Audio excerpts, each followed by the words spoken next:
Every 2 minutes, a woman somewhere in the world is diagnosed with breast cancer. It is the most commonly diagnosed cancer in women globally and one of the leading causes of cancer death. But here is something important to know. When breast cancer is detected early, it is highly treatable, with survival rates exceeding 90%. Welcome to another episode of Doc Series, and today we'll be talking about breast cancer, what it is, who is at risk, how can it be detected early, and what does treatment look like. Stay with me as we go through this in this video. Breast cancer occurs when the cells in the breast begin to grow abnormally and divide out of control. A collection of these abnormal cells come together to form a tumor. Now, the breast structure looks like this. It has the lobes, the ducts, and the fatty tissue. Of course, in women, these are more developed due to the reproductive system of women, and hence, breast cancer is usually more common in women. However, it may occur in men, but this is very rare. So, while anyone can develop cancer, it is more common in women, like I said, but there are some other risk factors which are associated, with age being the first and most important risk factor. Cancer is usually diagnosed in people who are older, and breast cancer is found in women over the age of 40 most commonly. Another very important risk factor to note is the family history of breast cancer, especially in first-degree relatives. That is, a mother or a sister. Risk in women with first-degree relatives is significantly higher than women with other relatives who might have cancer. Another risk factor we also have is the genetic mutations in the BRCA1 and 2 genes, and this can be detected via genetic testing.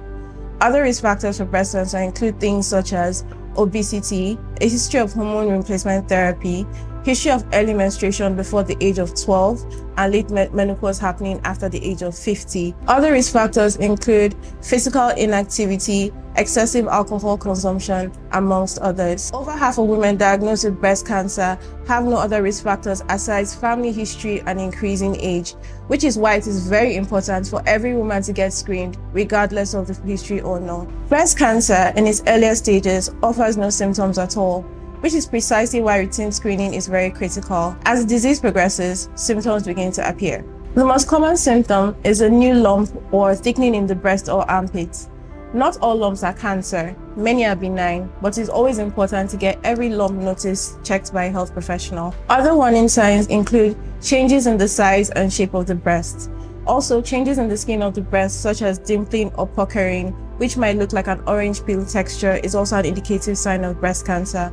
Other changes could include changes to the nipple, such as the nipple inverting inwards, or discharge coming from the nipple that is not breast milk. The discharge might be bloody or might be stained. Some women experience persistent or unexplained pain in the breast or nipple area, which can also be indicative of breast cancer. Inflammatory breast cancer is a rare but aggressive form that presents with rapid swelling, pain, redness, and changes in the skin texture without a lump, which might be easily mistaken for a breast infection. If you notice any of these changes, do not hesitate and do not wait. Make sure you visit a doctor promptly. Early detection is your most powerful weapon against breast cancer, and there are 4 key methods to doing this. The first is the self-breast examination, which should be done by everyone in reproductive age every month after her period, a few days after her period ideally, when the breasts are least tender, where she feels for lumps or for any changes in the breast. The second is the clinical breast examination, which is done by a trained healthcare provider and should be done at least every 1 to 3 years in women in their 20s and 30s, and annually for women who are 40 and above. The third is the breast ultrasound, which is using ultrasound waves to look at the breast tissue. It is usually most useful in women in their 20s to 30s, where the breast tissue is less dense, to detect if lumps are fluid-filled or are a mass before going into biopsy.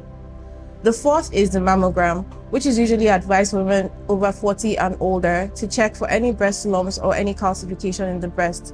This is advised to be done every 1 to 3 years. In addition to these screening tests, there is the cancer antigen 15.3, which is advised for women with higher risk or with a family history of breast cancer for early detection purposes. If a screening test reveals something abnormal, further tests are done to confirm if cancer is present or not.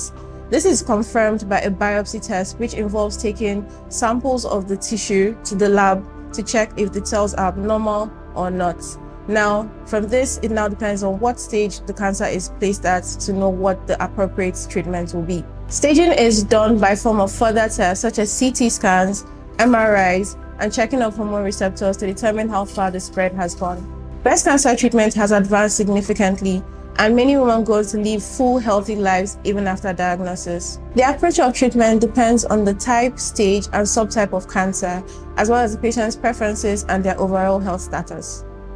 Treatment can involve surgery, which involves removing the lump and usually the area around the cancer or the area which has been affected by the cancer. Other treatment can involve radiotherapy and also chemotherapy. Other forms of treatment include hormone therapy, immunotherapy, and targeted therapy. Most patients usually receive a combination of these treatments, which is tailored to their particular case. Breast cancer does not have to be a death sentence. With awareness, regular screening, and timely medical care, it can be detected early and treated successfully. The most important step you can take today is to know your body, stay informed, and never postpone a screening. You owe it to yourself, you owe it to the loved ones around you. If this video was helpful, please like, share, and subscribe, and see you in the next episode. Thank you.